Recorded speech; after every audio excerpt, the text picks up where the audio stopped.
Hello dear children, today we will start with lesson number 3, that is atoms and molecules. For this, first of all, I would like to tell you a very short story related to matter. Matter was discovered in ancient times long back. Ancient Indian and Greek philosophers have discovered matter, but then they thought that what would happen if matter is divided more and more. अगर matter को divide किया जाए तो क्या होगा. तो उन्होंने matter को वर्कआउट किया डिवाइड करने के लिए, और अल्टीमेटली वो एक सबसे छोटी चीज़ पे आए, सबसे छोटे पार्टिकल पे आए, जो उन्होंने देखा अब आगे डिवाइड नहीं हो सकता. So that they gave the name परमाणु. ये सब आपके टेक्स्ट बुक में भी लिखा है. फिर धीरे धीरे means after some time a Greek philosopher Democritus, as you can see, he discovered particles called atom. He said that matter cannot be further divided. It is the last particle which atom is there after division of matter. All this was based on the philosophical consideration and not much work was done for his idea. But he gave the name atom to the divisible particles of matter. Then elements and compounds were discovered and the differences were recognized between the elements and compounds. These topics you have already studied in lesson number 2. Then another scientist gave two important laws related to this discovery. Father of modern chemistry, Antoine Lavoisier, he established two important laws related to chemical combination. मतलब atoms discover हुए, जिसको परमाणु भी बोला गया. उसके बाद elements and compounds के बारे में डिफरेंसेस डिस्कवर हुए. उसके बाद दो इम्पॉर्टेंट लॉज डिस्कवर किए गए. They laws were law of conservation of mass and law of constant proportion. Conservation means एक ही जगह कंजर्व रहना, मीन्स ना वो बढ़ता है ना घटता है, कंजर्व्ड रहता है, एक ही जगह पे स्टेबिलिटी रहती है. That is called as law of conservation of mass. Mass मतलब वेट. एंड कांस्टेंट प्रपोर्शन, जो प्रपोर्शन है अंदर के केमिकल्स के वो भी ऑलवेज सेम रहेंगे. तो ये दो लॉज डिस्कवर किए गए. Now according to the first law, mass can neither be created not destroyed in a chemical reaction. इसके रिलेटेड एक्सपेरिमेंट भी दिया हुआ है आपके टेक्स्ट बुक में, page number 31, figure 301. So that is law of conservation of mass. तो आपको वो पढ़ना है, वो एक्सपेरिमेंट जो लिखा है एक्टिविटी में. So from that we understand कि जब हम केमिकल रिएक्शन करते हैं तो एक टेस्ट ट्यूब से दूसरे टेस्ट ट्यूब में या एक जगह से दूसरी जगह केमिकल ट्रांसफ़र करते हैं आफ्टर केमिकल रिएक्शन, पर मास सेम रहता है. मास ना बढ़ता है ना घटता है, मतलब वॉल्यूम जो है केमिकल्स का वो ना बढ़ेगा ना घटेगा. Mass will remain the same. So this is called mass can neither be created not destroyed in a chemical reaction. For example, you take half glass of water in a transparent glass and half glass of water in a water bottle, and that is 500 ml in one and 500 ml in another one. But when you transfer both the water areas in a new tumbler, then the water capacity will be 1 liter. So the mass is same. हमने दोनों liquids को mix कर दिया और एक tumbler में transfer कर दिया, तो mass is same. So this law proves that mass can neither be created not destroyed in a chemical reaction. Now second law, law of constant proportion. In a chemical substance the elements are always present in a definite proportions by mass. मतलब जो मास का proportion होता है, proportion word आपने maths में भी पढ़ा है, वो केमिकल रिएक्शंस में, केमिकल सब्सटेंसेस में सेम ही रहता है. प्रपोर्शन वर्ड मीन्स जब दो केमिकल्स को या किसी भी दो चीज़ों को मिक्स किया जाता है तो मेजरमेंट के साथ मिक्स किया जाता है, like 2:1, 4:2. So that is called as proportion. अब ये थ्योरी तो दे दी गई, but this was not clearly understood due to the lack of chemical reactions. Then came Dalton. John Dalton, a scientist, he tried to work out on these theories which were given, means the laws, and उन्होंने ये theory pick-up की related to the divisibility of matter, जो कि matter हमारे divide हो चुका था atoms में, और elements और compounds भी discover हो चुके थे. तो उन्होंने भी ये प्रूव किया that the smallest indivisible particle is atom and it can not be created not destroyed. Matter is very tiny particle made up of atoms. They participate in the chemical reactions. Atoms कभी भी divide नहीं हो सकते. ये John Dalton ने theory दी. Atoms of a given element are identical in mass, मतलब उनका मास सेम रहता है. उन्होंने भी ये कहा है chemical properties. Atoms combine in a ratio of small whole numbers to form compounds, मतलब वो elements होते हैं और ratios में combine होते हैं fixed ratio में to form compounds. Relative number and kinds of atoms are constant in a compound. Compound में जो atom का number है वो हमेशा constant रहता है. क्यों constant रहता है? क्योंकि वो ये दो laws पहले भी prove हो चुके थे. The ratio remains same, mass remains. As you saw in the image, two elements are combining to form a compound, but ratio will be same and as well as the mass will also remain the same. So here is the Dalton atomic theory also written. It was first complete attempt to describe all matter in terms of atom and its properties. So he was the first one to give the theory related to the atoms.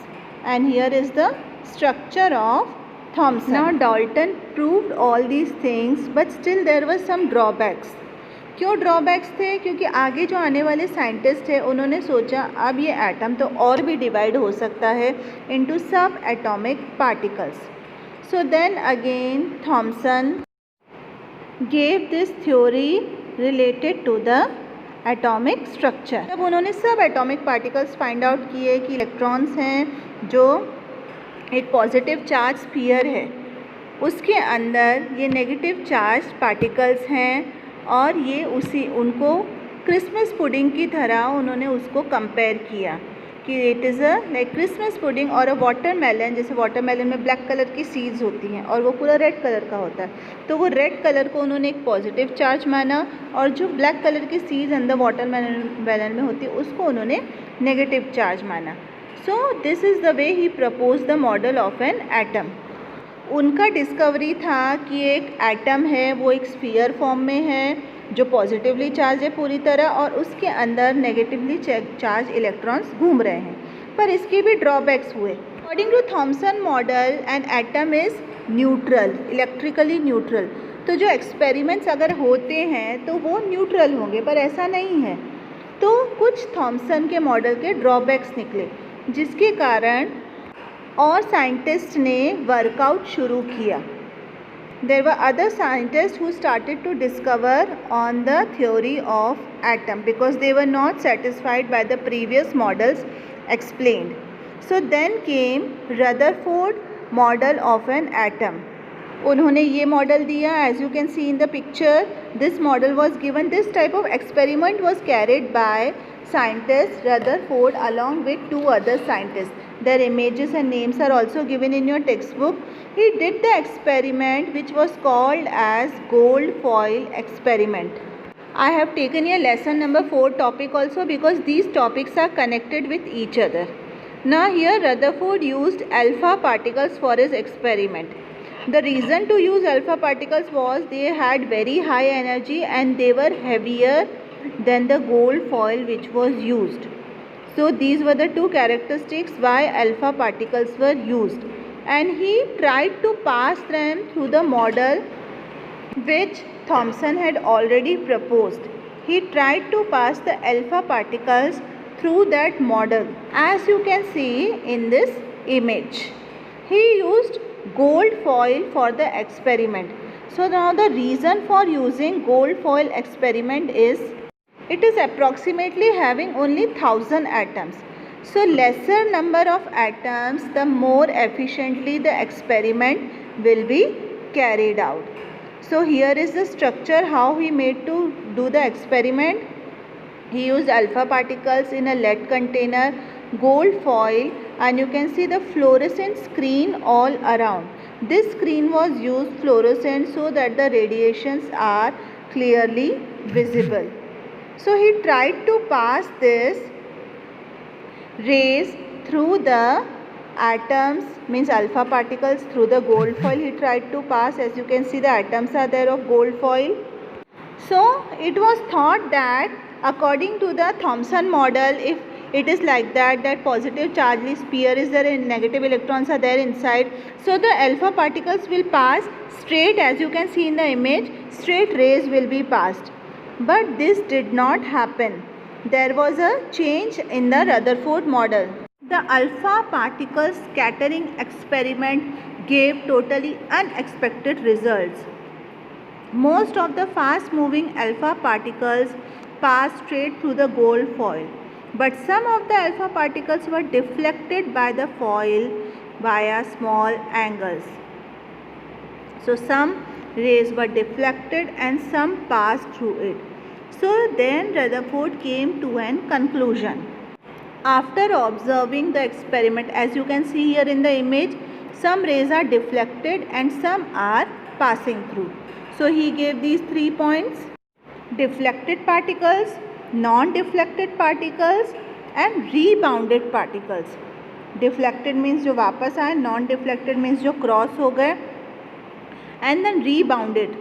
As you can see in the image also, with the code it is given, the black ray shows non-deflected particles, मतलब वो pass हो रहे हैं. Blue ray shows कि यहाँ वो pass हो रहे हैं और scatter हो रहे हैं, bounce back हो रहे हैं. वो है रीबाउंडेड पार्टिकल्स. जो ब्लू कलर की डिफ्लेक्टेड रे है वो पास होकर स्कैटर हो रही है, मतलब सीधे डायरेक्शन में नहीं जा रही है, that is deflected ray, they are scattering. And rebound मतलब जो बाउंस बैक हो रहा है.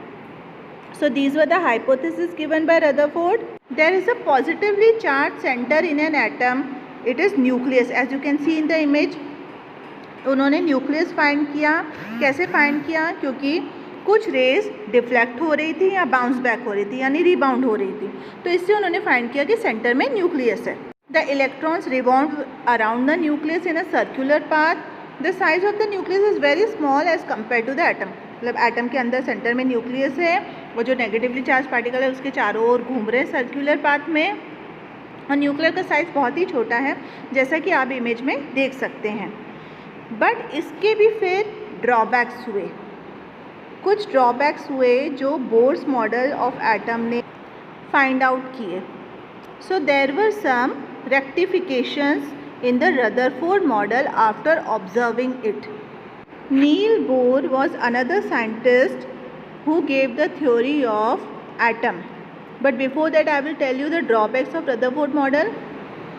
The revolution of an electron in a circular object was not expected to be stable, as it was told that electron is moving in a circular orbit, but when it is moving, जब भी कोई चीज़ में movement होती है तो it gains acceleration. अगर हम भी कहीं मूव करते हैं तो हमारी बॉडी में एक्सेलरेशन आता है. Acceleration is related to energy, मतलब कोई कुछ मूवमेंट हो रही है so it will gain energy.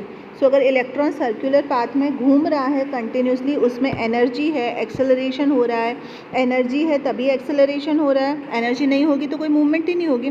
But at last घूमते घूमते there will be loss of energy. Like we roam here and there sometimes and there is energy for the movement, but then when the energy is lost from our body, then we try to lie down on the bed for relaxation. So ultimately जब electron continuous घूम रहा है तो उसमें जो energy है वो धीरे धीरे लॉस होगी. That electron will fall inside the nucleus. और जैसे ही इलेक्ट्रॉन न्यूक्लियस की तरफ गिरा, बिकॉज एनर्जी लॉस हुई, so the atom will become unstable. And instability of an atom will relate to the instability of matter, but the fact is that the matter is not unstable. जैसे हमारी body का structure है वो unstable नहीं है, मतलब changes इतने frequently नहीं आते हैं.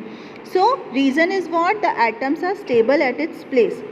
इसी के कारण बोर ने उसको रेक्टिफाई किया और न्यू एटॉमिक थ्योरी दी. According to Bohr's model, all the atoms are stable inside and the nucleus is there and the electrons are moving in the circular path with a stability. So here is Niels Bohr who gave these postulates. According to him, only certain special orbits called discrete orbits of electrons are allowed inside the atom. मतलब कुछ ही orbits होते हैं जिनको discrete orbits कहा जाता है, वो atom के अंदर होते हैं. बहुत सारे ऑर्बिट नहीं होते हैं. ऑर्बिट जैसे कि हमने सोलर सिस्टम में भी पढ़ा, circular path. While revolving in this discrete orbits electrons do not radiate energy. मतलब इलेक्ट्रॉन्स तो घूम रहे पर वो एनर्जी कहीं और पास नहीं कर रहे हैं. They are not radiating the energy at all. As you can see in this image, the atomic structure is given.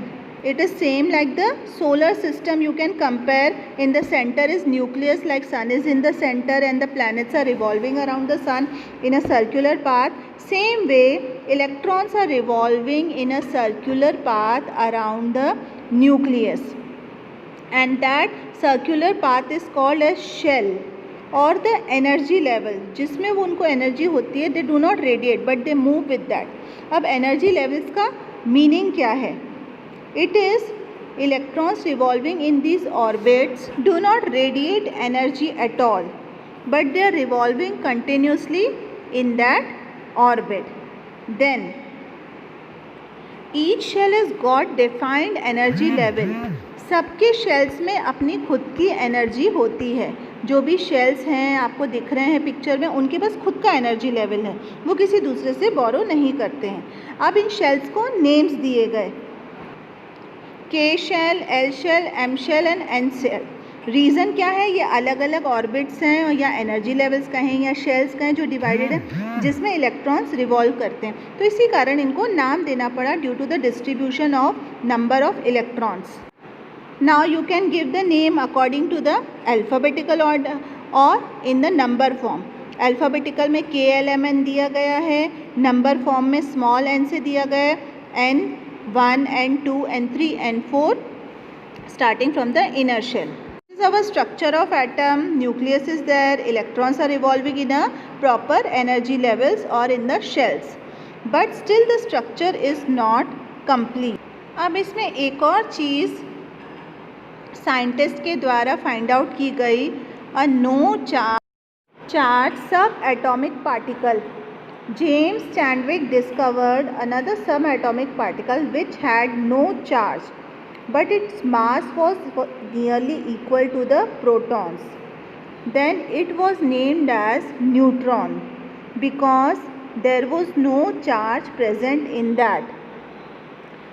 In general, a neutron is represented as small n. The mass of an atom is therefore given by the sum of masses of protons and neutrons present in the nucleus. तो अब हमारा atomic structure complete होता है. Here we can see inside the nucleus we have protons, neutrons and electrons, that is negatively charged particles are revolving in a shell or energy levels you can say. So we have in an atom nucleus, protons, neutrons and electrons. So if we want to have the mass, तो हमको neutron और proton का मास साथ में calculate करना पड़ेगा. And these calculations I will explain you in the second part of the video. So now we have found out the structure of atoms. Atoms are the building blocks of all matter. सारे matter के जो main होते हैं वो building blocks होते हैं atoms. कितने बड़े होते हैं? How much big they are? They are very smaller in size. They are smaller than anything we can imagine. Very very small. Atom can be defined as the smallest particle of matter that takes a part in a chemical reactions. Atoms are very small. Anything we can compare or imagine. मतलब सबसे smallest building block हमारी body का है या किसी भी living being की body का है या नॉन लिविंग भी बोल सकते हैं, that is atom. They are smallest. Here characteristics are also written. Atom is the smallest particle of matter. All elements are made up of tiny particles of matter. Elements and compounds हम पहले भी पढ़ चुके हैं. Atoms are very small in size and cannot be seen through naked eyes. हमको microscope की ज़रूरत पड़ती है एटम्स को देखने के लिए. Atom does not exist free in nature, but atom takes part in chemical reaction. The property of matter depends upon the characteristics of matter. That is atoms, मतलब जिस तरह के एटम्स होंगे उसी तरह का मैटर बनेगा और उसी तरह का बॉडी एग्जिस्ट होगा. जैसे एटम्स गैस के अलग होंगे, लिक्विड के अलग होंगे और सॉलिड के अलग होंगे. Atoms are building blocks of element which is told before.